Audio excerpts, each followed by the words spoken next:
things like the cried out method is a completely different thing than what I originally thought it was. I could be completely wrong, so no one come at me. When I first heard of the cried out method, I thought, wow, so people actually just drop their kid off and let them cry for like an hour and a half. Now, from what my understanding of the cried out method, it is that's just it. You drop your kid off in their crib, you shut the door, and you let them cry it out for however long it takes for them to just fall asleep. So 2 hours go by and your kid is still crying and you just kind of let them continue. Obviously, as a new mom, I'm thinking to myself, that feels so cruel. I don't think I could ever do that. First, I would like to point out, when you're not a mom yet, you don't really know what you're talking about. I mean, and I don't know, I could still not know what I'm talking about, but never say never. Now that I am a mom, I kind of said to myself, you know what?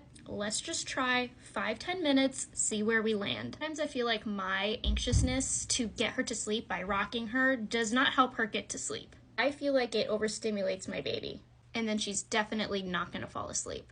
The first time I decided to let her cry it out, I felt like I was making it worse. So I decided that I was going to let her cry for no more than 10 minutes and just see where we landed. And what do you know, she fell asleep within about 6.5 minutes. Yes, I timed it. And I had talked to my sister about it. She was like, you know that's basically the cry it out method. You know, the method you said you would never use. And then I kind of clicked in my head that maybe what I originally thought it wasn't what it was. Don't get me wrong, I still put a limit on it because I don't think I will let her cry longer than about 15 minutes. I would also like to point out that if that is what you do and that is how you want to mom, go for it. I'm not telling you what to do. I'm not telling you what's right or wrong. I just personally could not handle anything longer than that time frame.